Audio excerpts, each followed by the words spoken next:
This is the only time we've had this in history. Never before.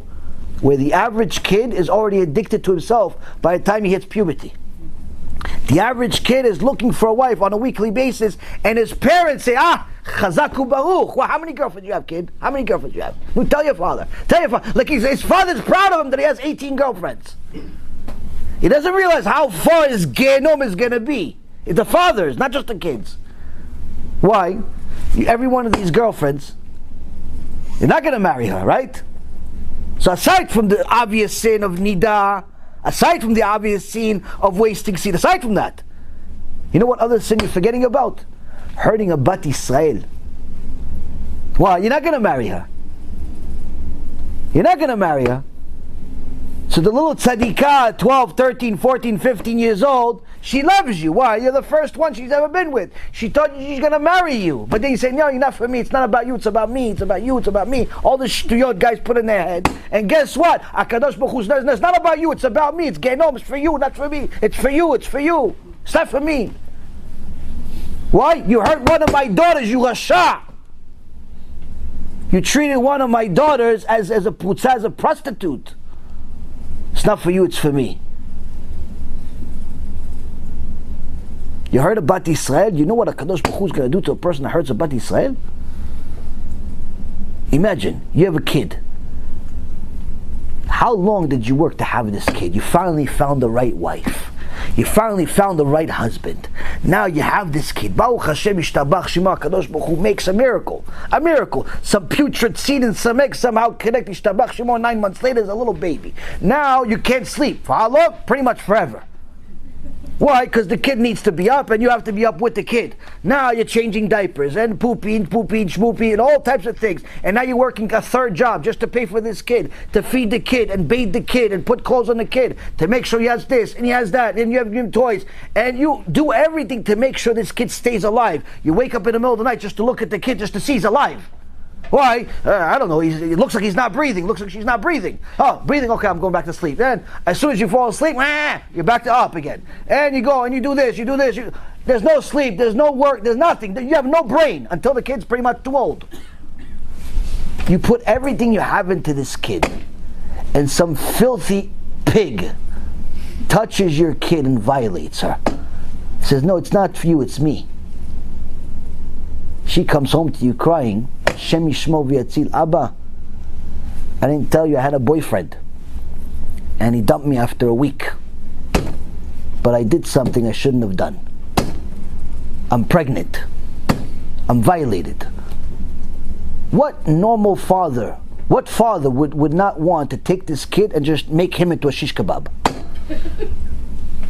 How much did you slave after your kid? How much did you try, you must sacrifice of yourself to make sure this kid stays pure, and some filthy pig touched her and violated her? And not only that, he broke her heart too. Now you think you feel more than HaKadosh Baruch Hu? HaKadosh Baruch Hu has been waiting for this kid for 3,300 years. You touched him, you broke her heart, you'll have to fix it. Now you have a bad education, your father's telling you, oh, how many girlfriends do you have, kid? Like as if it's a good thing. Don't worry, there's punishment waiting for them also. But it's not going to absolve anybody from it. But this is the only generation this has become normal. Rashi, 900 years ago in France, pretty much today the filthiest place on earth. Today, znut is welcome and everywhere. 900 years ago was very different. Why? How do I know? Rashi lived in France. They asked him, what about the women over there? Do we have to be concerned about, when someone finds a shidduch from France, we have to be concerned about whether they were with somebody? Because no, where we could already rely that even the goyot are virgins before they get married. Needless to say, the Jews. Rashi, in France, didn't have to worry about this. Here, you can't even not worry about it if you're in Yerushalayim sometimes. Needless to say, in Florida, New York, HaShem Yishmo v'yatzil, everywhere else, virginity is almost become like something like rare. They make fun of you for being a virgin today. Call you all types of names. Oh, you're this, you're a prude, you're this. Now, if you think this is just in a secular world, you're mistaken. I have a group of young kids tell me, listen, Rabbi, I don't know, you're kind of confusing me. I did a shiur 3-4 years ago in New York about HaBRIT. A bunch of young yeshiva boys came to the shiur. After the shiur, they stayed with me, I don't know, 3-4 o'clock in the morning asking questions. And they said, Rabbi, you're confusing us. I said, why? I said, I don't know, we have a rabbi that we asked him these questions, and he said to us, listen, if she's not Jewish, it's okay. You need to practice before you get married. Rabbi, ra,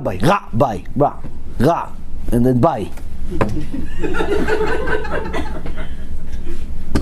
But that's what we have today. We have today, Rabotai, is what we have today. We have people like this. Meaning you cannot trust people. You cannot trust people. You have to trust their actions. If their actions and their words are in accordance with HaKadosh Baruch Hu, no problem. But if they say things that are violating the Torah, doesn't matter what his title is. Doesn't matter what her title is. This is the only time in history you have a situation where people are so confused they don't even know who to listen to. You put on some shiur, you think it's a shiur, it ends up being something that makes you confused.